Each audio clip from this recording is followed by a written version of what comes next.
Ethan Montgomery was roaring with laughter in the middle of the workshop. "Fix this engine, and I'll marry you!" he yelled at the cleaning lady.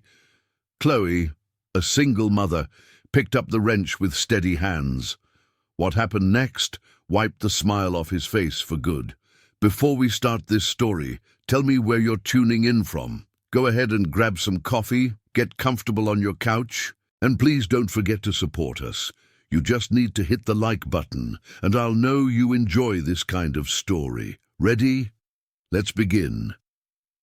The smell of diesel fuel mixed with cold coffee hung in the air at Montgomery Automotive as Chloe pushed her cleaning cart down the main hall. It was 6 in the morning, a time when the company was still asleep, except for the security guards and her. She preferred to work in the silence. At 34, she had the tired face of someone who carried the weight of the world on her shoulders, but her eyes still held an intelligence that few noticed. "Mommy, are you picking me up from school today?"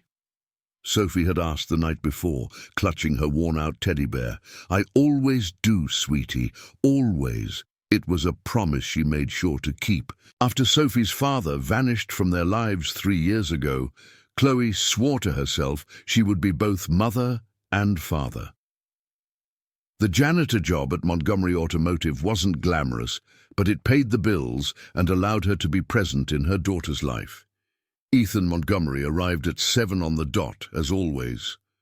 Tall, in impeccable suits, and with an arrogance that entered the room before he did, the 38-year-old CEO had turned his grandfather's company into one of the largest automakers in the country.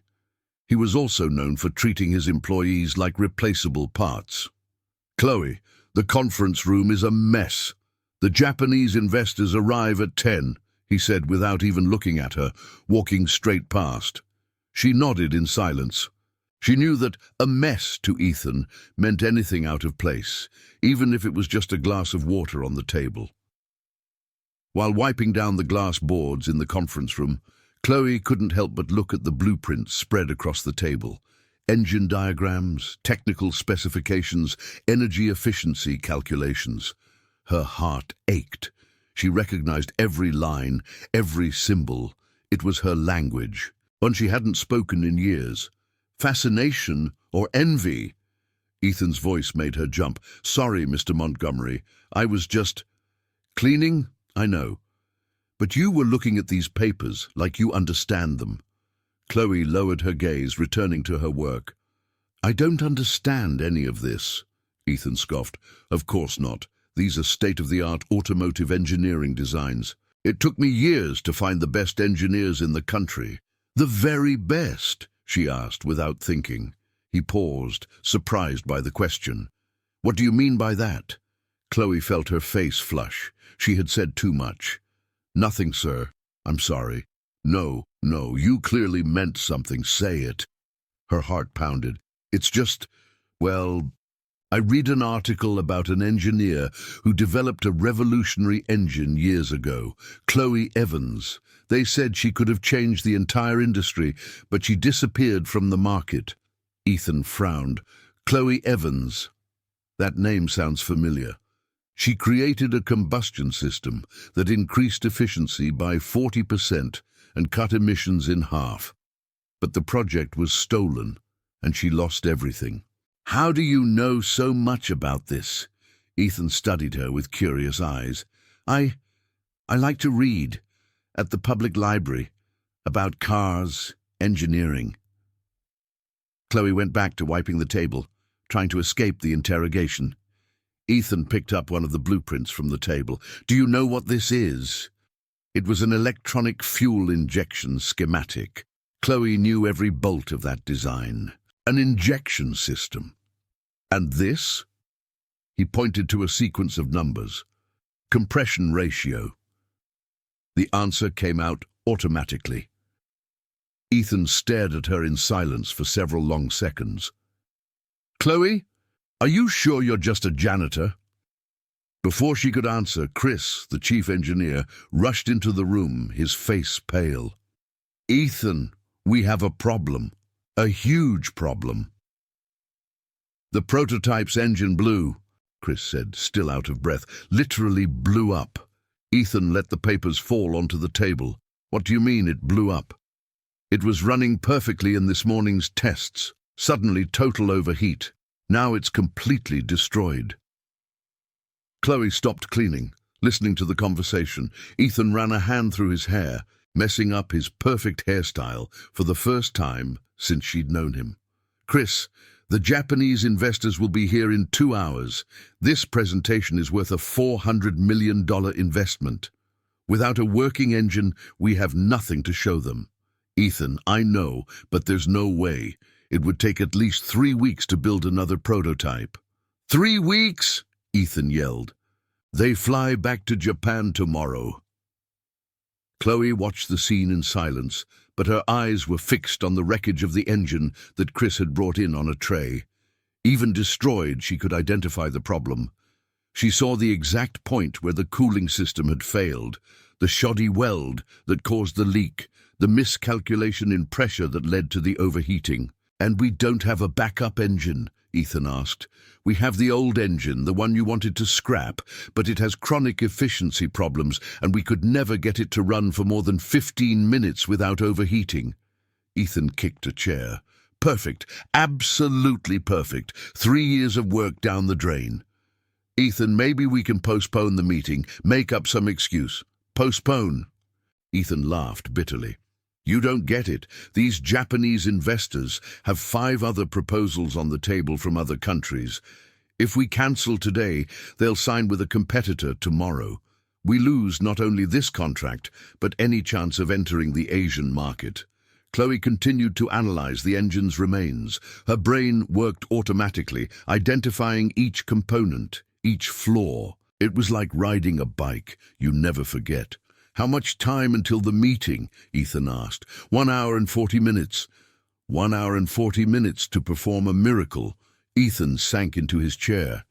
Unless you know someone who can resurrect engines, Chris, we're screwed. Chloe felt something stir inside her.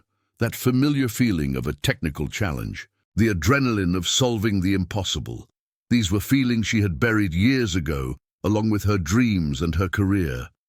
Mr. Montgomery, she said softly. What? Ethan looked at her, irritated. Chloe, I'm in the middle of a crisis. Can you continue cleaning later? What if someone could get the old engine working? Ethan and Chris exchanged glances. Chloe, this is a serious conversation. This isn't the time for jokes. I'm not joking. You said you'd give anything to have the engine working, right? Ethan sighed. It's an expression, Chloe. Of course I'd give anything. I'd give the shirt off my back, my car, my house, and your hand in marriage. The silence in the room became deafening. Chris's eyes widened. Ethan's jaw dropped. What exactly are you proposing? Chloe's heart was racing, but something inside her, perhaps the memory of who she used to be, perhaps the desire to prove she was still capable, made her push forward.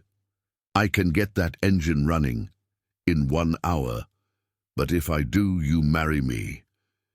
Ethan burst out laughing, a sound that echoed through the entire room.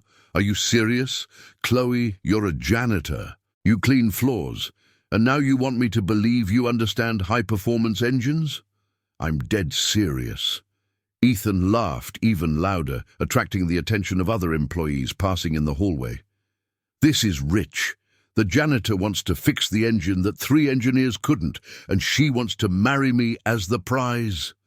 Chloe held his gaze firmly. So, do you accept the bet? And then the news spread through the company like wildfire. Within 15 minutes, half of Montgomery Automotive's employees knew about the absurd bet between the CEO and the janitor. Small groups formed in the hallways, whispering and laughing. She's completely lost her mind, said Rachel from accounting. Poor thing, she must be desperate for money, commented John from the stockroom. Ethan was still laughing when they reached the basement where the engine lab was located. The old engine sat on a workbench, surrounded by scattered tools and parts. It was a project that had consumed months of the team's work, but had never functioned properly. All right, Chloe, your time to shine has come. Ethan crossed his arms, still wearing a mocking smile. "You have exactly 50 minutes to perform a miracle." Chris approached her. "Chloe, are you sure about this? This engine has been looked at by 5 different engineers. The problem is structural. There's no simple fix." Chloe looked at the engine. It was a complex aluminum block with hundreds of interconnected components. To an untrained eye, it looked like an impossible puzzle. To her, it was like reading a book in a language she knew perfectly. "Can you please let me work in silence?" Of course, Ethan said, still chuckling. "Chris, let's let our expert work. I bet in 10 minutes she'll give up and go back to what she knows." When she was alone, Chloe took a deep breath. Her eyes scanned every inch of the engine, identifying the problems like a doctor examining a patient. The cooling system was improperly sized. The fuel pump didn't have enough pressure. The ignition timing was off. These were problems she could solve in her sleep. She grabbed a wrench and began to dismantle the cooling system. Her movements were precise, confident. It was as if her muscles remembered exactly what to do, even after years without practice. Meanwhile, upstairs, Ethan was greeting the Japanese investors. Hiroshi Tanaka, a stern-looking man in his 60s, greeted Ethan with a respectful bow. "Mr. Montgomery, we are eager to see your new technology." "Of course, Mr. Tanaka. We have an unforgettable demonstration prepared for you." Ethan glanced at his watch. 40 minutes had passed. Downstairs, Chloe was still working. She had completely redesigned the cooling circuit, adjusted the fuel pump pressure, and recalibrated the ignition system. Her hands were covered in grease, but her eyes shone with an intensity she hadn't felt in years.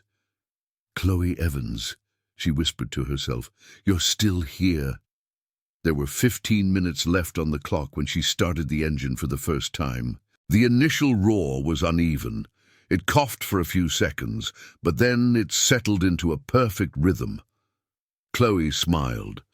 Just a few final adjustments were needed. Upstairs, Ethan was getting nervous. "Mr. Tanaka, if you'll excuse me, I'll just go check that everything is ready for the demonstration." "Certainly." Ethan ran down the stairs. When he reached the lab, he heard the sound he hadn't expected, the engine running perfectly. Chloe was standing beside the workbench, hands on her hips, watching the engine hum smoothly. "That's impossible," Ethan muttered. Chloe looked at him with a smile he had never seen before. It wasn't the timid smile of the janitor. It was the confident smile of someone who knew exactly what she was doing. 48 minutes, she said, looking at the clock. 2 minutes to spare." Ethan approached the engine, incredulous. The sound was perfect. There was no irregular vibration, no overheating, none of the problems that had plagued that project for months. "How did you do this?" The cooling system had an internal leak. The fuel pump was operating at 15% less pressure than required, and the ignition system timing was advanced by 3 degrees. Chloe spoke with a technical ease that made Ethan's eyes widen. "Basic engineering problems." Chris appeared at the door, breathless. "Ethan, the Japanese are asking if—" He stopped mid-sentence when he heard the engine running.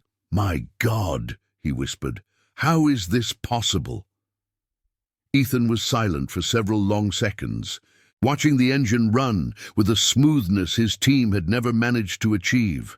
The sound was mesmerizing, a low, steady hum without a single irregularity. "Chloe," he finally said, his voice lower than usual. "Who are you, really?" She wiped her hands on a rag, letting out a sigh that carried years of buried secrets. "Someone you should have hired as an engineer, not a janitor." That doesn't answer my question."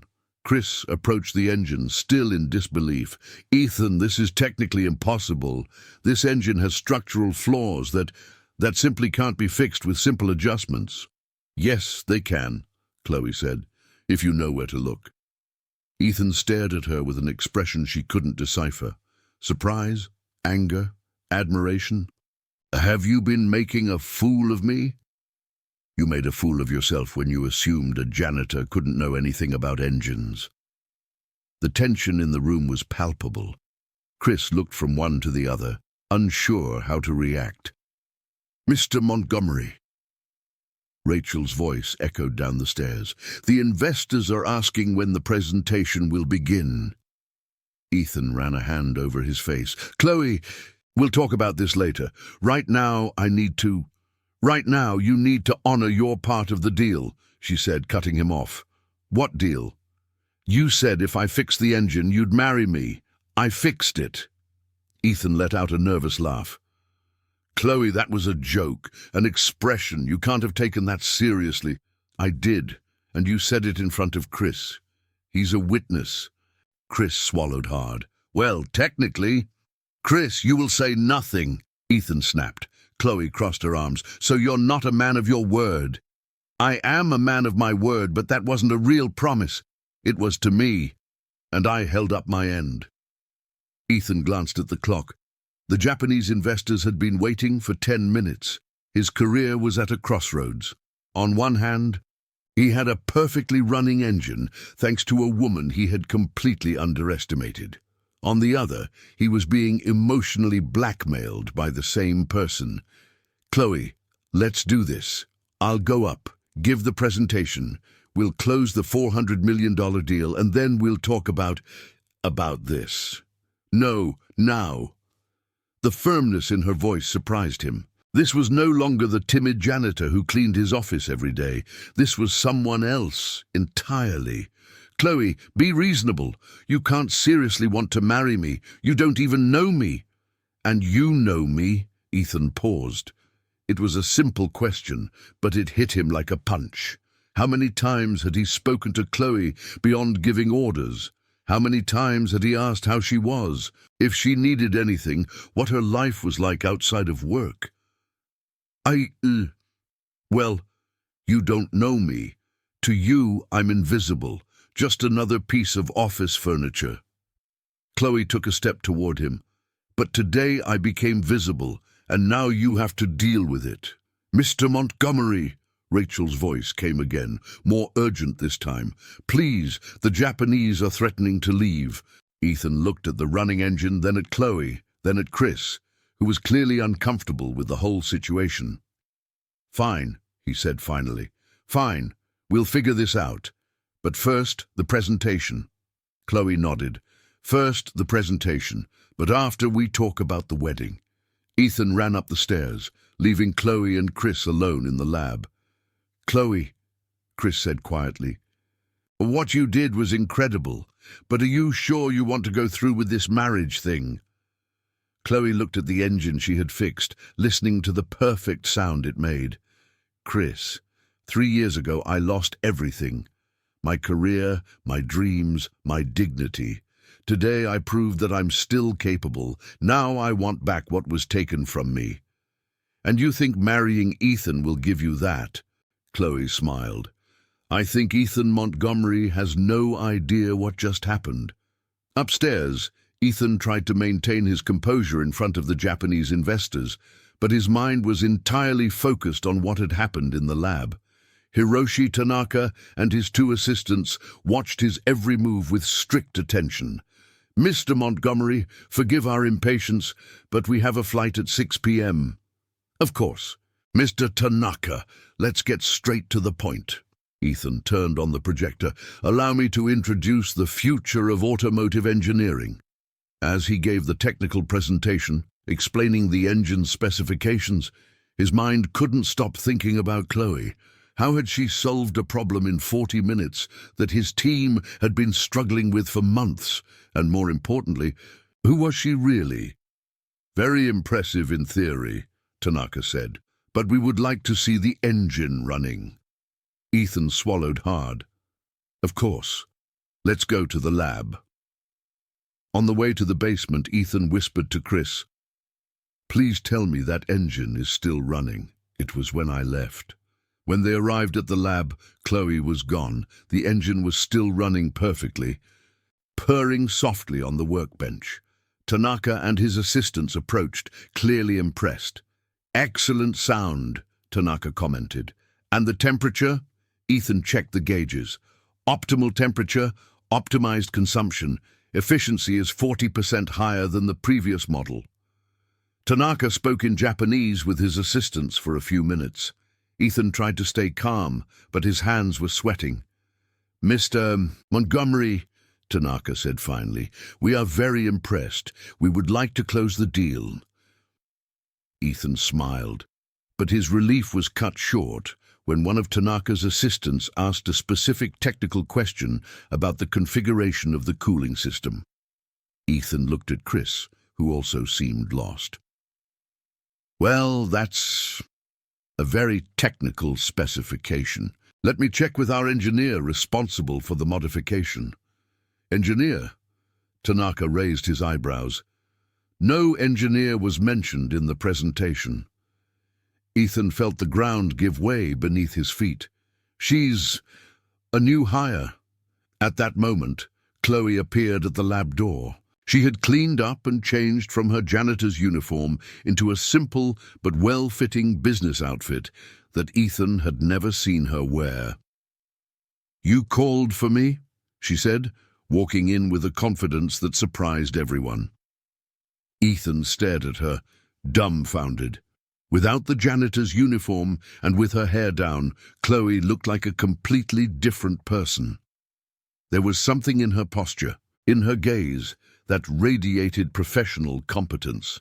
"This is Chloe," Ethan said, stammering. Our specialist in combustion systems." Chloe greeted the Japanese men with a respectful nod and began to explain the modifications she had made to the engine. She spoke about compression ratios, thermodynamic efficiency, and fuel optimization, using technical terms with a fluency that left everyone impressed. "Fascinating," commented one of Tanaka's assistants. "This configuration is revolutionary." Ethan watched the scene, unable to close his mouth. Chloe not only mastered the subject, but was clearly several steps ahead of the Japanese engineers in technical knowledge. "Miss Chloe," Tanaka said, "may I ask where you studied engineering?" Chloe hesitated for a fraction of a second. "MIT, and I did my specialization in Germany." Ethan almost choked. "MIT, Germany. Impressive. Your knowledge is exceptional." After another 20 minutes of technical discussion, the Japanese were completely convinced. Tanaka stood up, smiling. "Mr. Montgomery, we have a deal. $400 million for production and technology. Our lawyers will be in touch tomorrow." When the Japanese had left, Ethan was alone with Chloe and Chris in the lab. The silence was broken only by the soft hum of the engine. "MIT?" Ethan said finally. "And Germany," Chris added. Chloe leaned against the workbench. "Massachusetts Institute of Technology. Bachelor's in Mechanical Engineering. Specialization in Automotive Systems at the University of Stuttgart.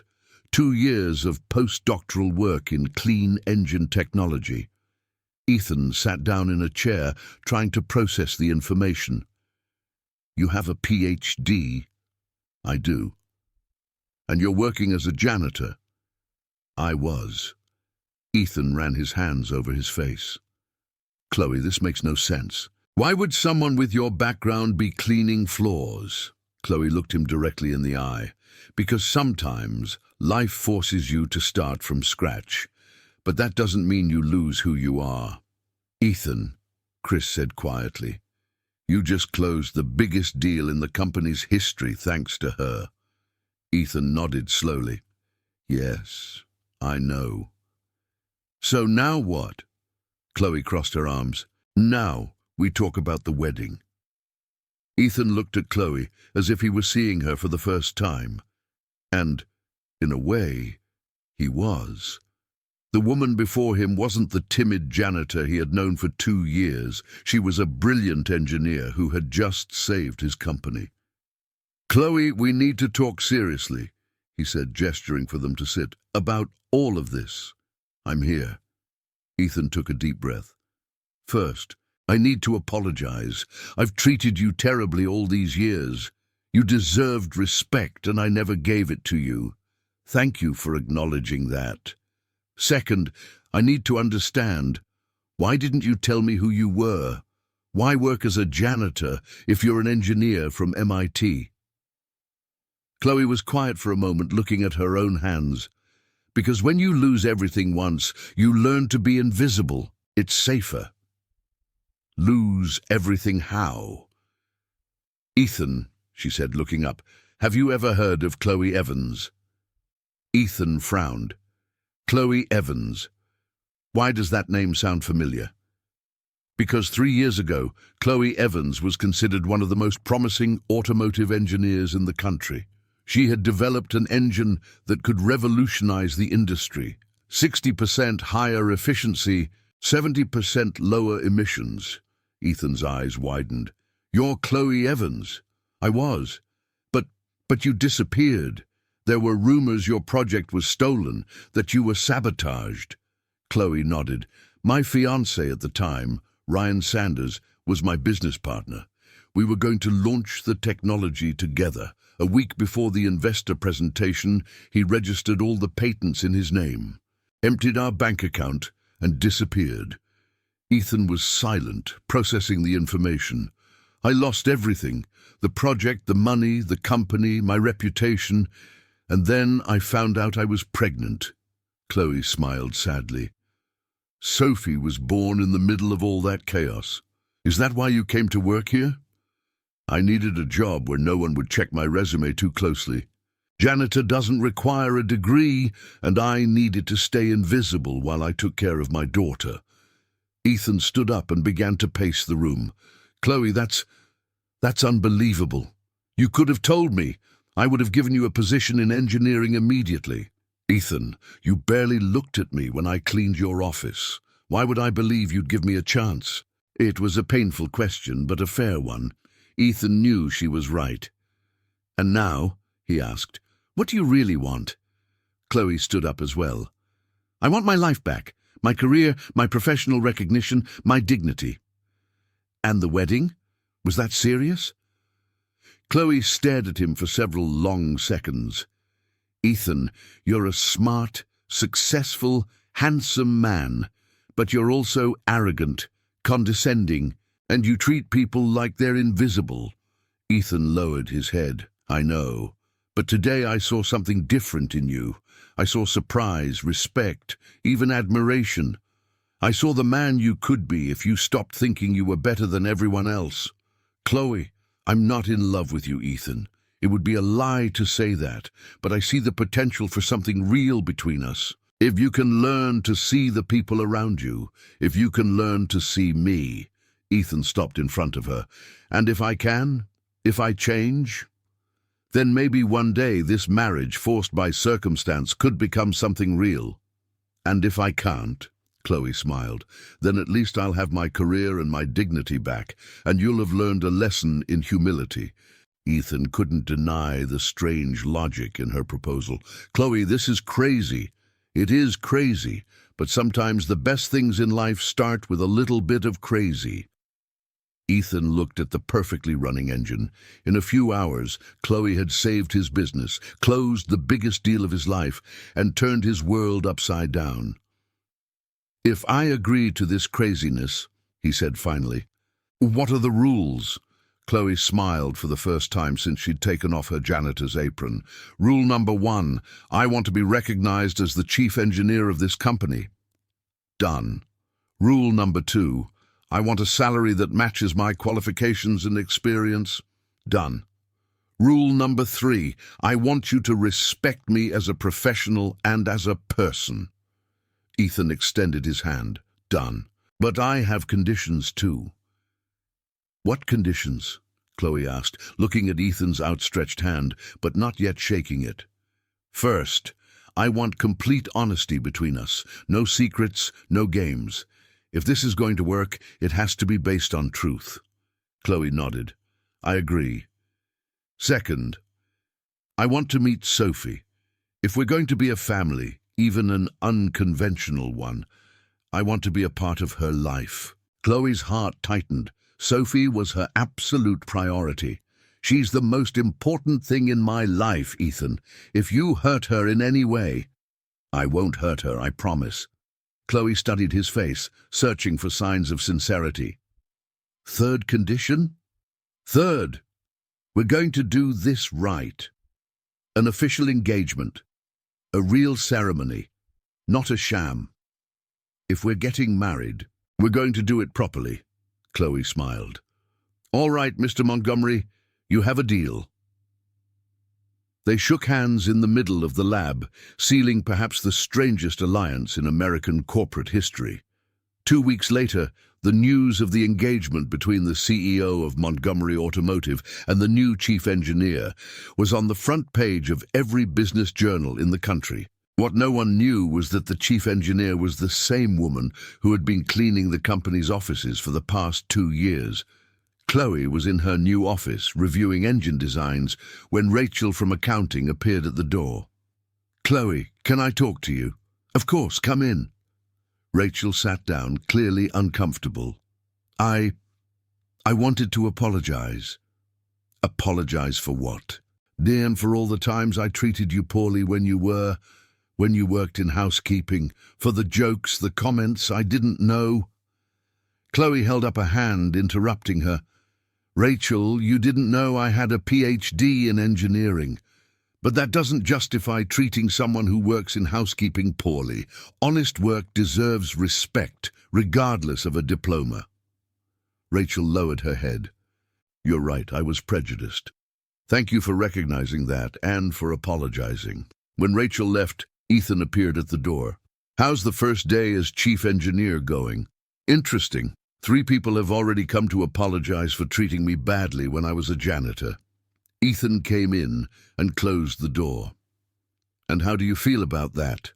"Relieved.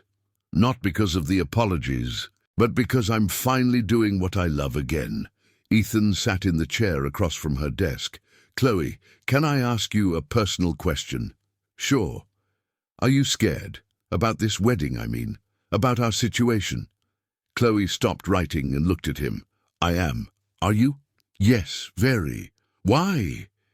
Ethan sighed. "Because I've never married for love. My relationships have always been for convenience, for appearances. And now I'm about to marry someone I barely know, but whom I respect deeply. It's terrifying." Chloe smiled. "Ethan, can I tell you something about fear?" "Of course." "When Sophie was born, I was broken, alone, betrayed. I was afraid I wouldn't be a good mother, afraid I couldn't support her, afraid she would grow up without a father and that it would hurt her." Ethan listened intently. "You know what I learned? Fear is just a sign that something is important to you. I'm afraid of this marriage because it represents a chance to start my life over. And you're afraid because you know that this time it could be real." Ethan was quiet for a moment. "You're right." "Ethan, can I ask you for something?" "Of course." "Tonight, I want to introduce you to Sophie, officially, as my fiancée." Ethan swallowed hard. "Tonight. She's already asked who the man in the newspaper photos with me is. I told her he's someone special who's going to be part of our family." "What if she doesn't like me?" Chloe laughed. "Then you'll have to win her over. She's 8 years old. Ethan, she likes ice cream, cartoons, and adventure stories. It's not that hard." Ethan smiled nervously. "Okay, tonight." "One last thing," Chloe said. "When you meet Sophie, you'll understand why I did all of this. Why I took a job as a janitor. Why I kept secrets. Why I proposed this crazy marriage. For her. For her, and maybe, after tonight, it will be for the 3 of us." At 7 that evening, Ethan parked his BMW in front of a small apartment in a modest neighborhood. He had spent the entire afternoon feeling nervous, changing his outfit 3 times and buying gifts that he later decided were inappropriate. Chloe opened the door wearing a simple dress that made her look even more beautiful than she did at the office. "You're right on time. Sophie just finished her homework." The apartment was small but cozy. Ethan noticed the engineering textbooks on the shelf, the children's drawings on the refrigerator, and a discreetly framed photo of Chloe at her MIT graduation. "Sophie, come here," Chloe called. "There's someone I want you to meet." A small girl with brown hair like her mother's and curious eyes appeared. She looked at Ethan with a mix of shyness and interest. "Sophie, this is Ethan. He's the man from the newspaper picture with me." Ethan knelt to be at her eye level. "Hi, Sophie. It's a pleasure to meet you." "You're very tall," Sophie said, making Chloe laugh. "That's true. Do you think that's a problem?"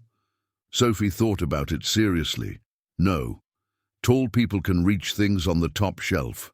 Ethan smiled. "Exactly. I can help you with that whenever you need. My mom said you're going to marry her." Ethan looked at Chloe, who nodded encouragingly. "That's right, but only if you say it's okay, because when I marry your mom, you'll become my daughter too, and that's a very serious thing." Sophie frowned. "Daughter how?" "Like I'll be your dad. I'll protect you, take care of you, help you with your homework, and stand up to anyone who hurts you. And play with me?" Ethan felt his heart clench. "Of course, a lot." Sophie studied him for several long seconds. "Do you like ice cream?" "I love ice cream. And cartoons. Some of them are pretty cool."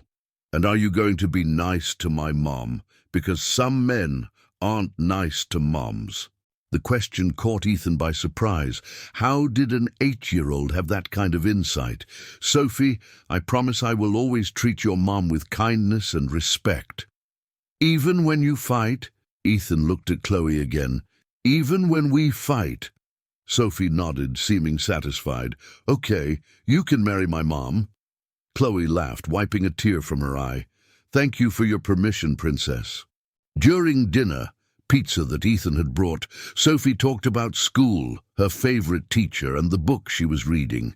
Ethan discovered she was an incredibly smart and articulate child. "Sophie, your mom told me you're very good at math," Ethan said. "I am. I want to be an engineer like her when I grow up."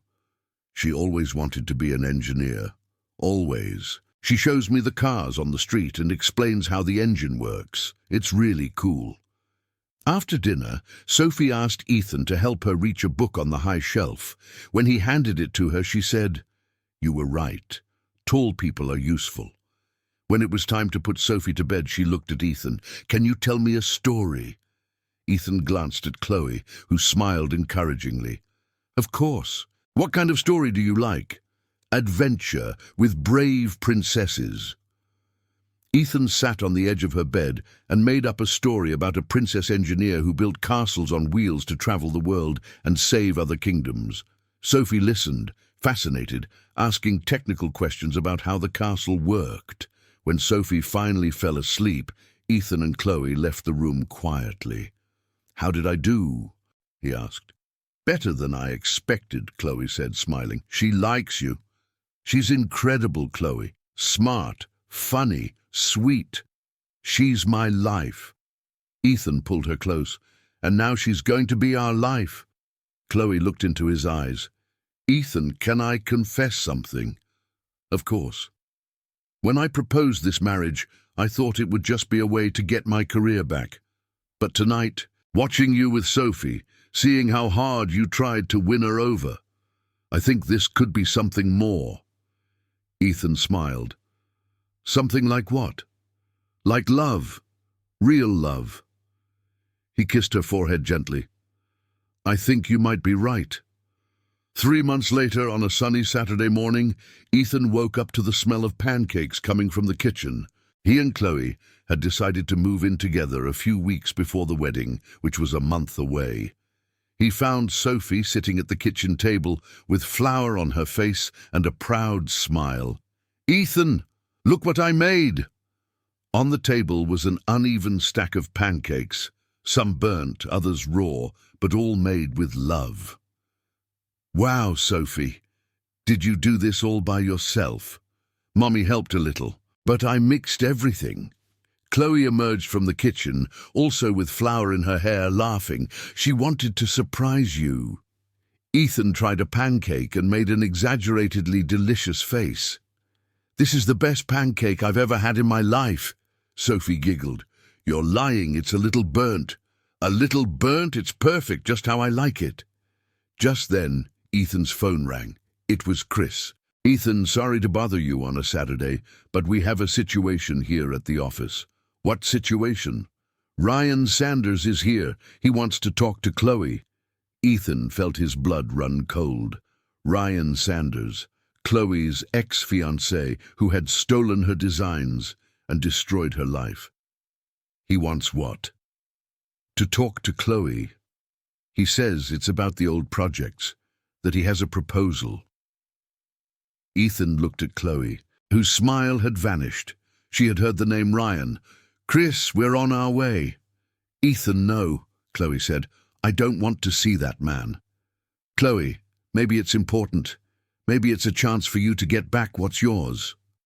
An hour later, Ethan, Chloe, and Sophie were at the office. Sophie stayed in Ethan's office to play while they went down to meet Ryan in the conference room. Ryan Sanders was a tall, well-dressed man with an arrogance that Ethan recognized immediately, because he used to see it in the mirror every day, or he did before he met Chloe. "Chloe," Ryan said, standing up with a fake smile, "you look different." "I'm fine, Ryan. What do you want?" "Straight to the point. I always liked that about you." Ryan glanced at Ethan. "And this must be your new—" "boss?" "Fiancé," Ethan corrected. "I'm her fiancé." Ryan laughed. "Fiancé? Chloe, you were always too romantic." Chloe crossed her arms. "Ryan, you have 5 minutes. Talk." "All right. I came here because your technology, our technology, has been a massive success. I've made a lot of money from it." "You stole my technology." "I seized an opportunity, but now I'm here to make peace." Ryan opened a briefcase. "I want to offer you a job at my company, a salary of $2 million a year. You'd be recognized again as the creator of the technology." Ethan saw Chloe hesitate. It was a tempting offer. "In exchange for what?" she asked. "In exchange for you developing new projects for me, exclusively." "And my personal life?" Ryan shrugged. "Your personal life is your own. But the company is in Palo Alto. You'd have to move." Ethan felt a pang of fear. This was exactly what Ryan wanted, to separate Chloe from him. "Ryan," Chloe said slowly, 3 years ago, you destroyed my life. You stole my work, my money, and my dignity. And now I'm offering you a chance to have it all back. And more." Chloe looked at Ethan, then back at Ryan. "You're right. You're offering me a chance to have everything back." Ethan's heart pounded. Was she going to accept? "But you forgot one important thing," Chloe continued. "What's that?" "I already have everything back. I have my career, my professional recognition, my dignity." She took Ethan's hand. "And I have something you never gave me, true respect and true love." Ryan frowned. "Chloe, don't be emotional. We're talking about $2 million a year. We're talking about happiness, Ryan, and you can't buy that." Chloe stood up. "My answer is no. Now please get out of my company." "Your company?" Ryan laughed. "Chloe, you work for him. You don't own anything." Ethan smiled. "Actually, Ryan, she's a minority shareholder in Montgomery Automotive, and she'll soon be the majority shareholder when we get married." Ryan's smile vanished. 2 days before the wedding, Ethan found Chloe in her office, working late. She was hunched over the blueprints of a new project, completely focused. "Still working?" he asked, approaching her. "This project is almost ready. It's going to revolutionize electric cars." Ethan looked at the drawings. Even after all the time they had spent together, he was still amazed by her genius. "Chloe, can I ask you a question?" "Of course. Do you have any regrets? About our crazy story? About this wedding?" Chloe put down her pen and looked at him. "Ethan, do you want an honest answer or a pretty one?" honest. I do have a few regrets. Ethan's heart sank. What are they? I regret not telling you who I was from the beginning. I regret wasting 2 years pretending to be invisible. I regret letting fear control me for so long. Ethan sighed in relief. I thought you were going to say you regretted proposing. Chloe stood up and walked over to him. Ethan, that crazy proposal was the best decision of my life. Not because of the marriage itself, but because of what it represents. What does it represent? Courage. The courage to fight for what I deserve, to refuse to be treated as invisible, to believe that I can have a better life. Ethan hugged her. And me? Do you regret me? Chloe laughed. You're the most stubborn, arrogant, and impossible man I've ever met. Thank you. Tabe, but you're also the man who looked at a janitor and saw an engineer, who treated my daughter like a princess from day one, who gave me not just a job but a partnership, who turned a forced marriage into a true love story. Ethan smiled. So, no regrets? Not a single one. On the day of the wedding, the church was full. All the employees from Montgomery Automotive were there, including Rachel, John from the stockroom, Chris, and even the Japanese investors who had flown back especially for the ceremony. Sophie looked beautiful as the flower girl, scattering petals down the aisle with the seriousness of someone on a very important mission. When Chloe entered the church, Ethan felt tears in his eyes. She was radiant, not just because of her beauty, but because of the confidence she exuded. She was no longer the shy janitor or the engineer in hiding. She was simply Chloe, strong, intelligent, and brave. Do you take Ethan Montgomery to be your husband, to love and respect him, in sickness and in health, for richer or for poorer, until death do you part? Chloe looked directly into Ethan's eyes. I do. And do you, Ethan, take Chloe Evans to be your wife, to love and respect her, in sickness and in health, for richer or for poorer, until death do you part? Ethan thought about the entire journey that had brought them here. The absurd proposal, the fixed engine, the discoveries about who Chloe really was, the way Sophie had stolen his heart, the transformation she had brought about in him. I do. With all my heart. When they kissed, Sophie shouted, "Yay!" so loudly that the whole church laughed. At the reception, Ethan gave a speech no one expected. You might be wondering how an arrogant CEO ended up marrying a brilliant engineer in a story that seems straight out of a movie. Laughter from the guests. The truth is, Chloe taught me something fundamental. Never underestimate the people around you. The person cleaning your office might be a genius in disguise. The person you ignore in the elevator might have the solution to your problems. The person you consider invisible might be exactly who you've been looking for your whole life. Ethan looked at Chloe.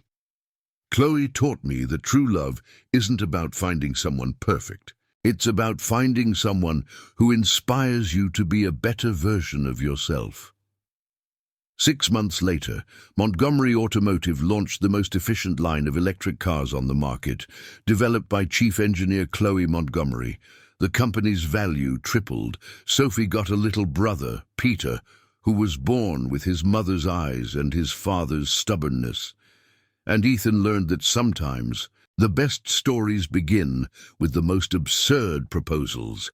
Fix this engine and I'll marry you. Who knew that a phrase spoken in mockery would become the foundation of a real family? If you enjoyed this story, don't forget to leave a like and comment on which part moved you the most. And tell me, have you ever underestimated someone only to find out you were completely wrong?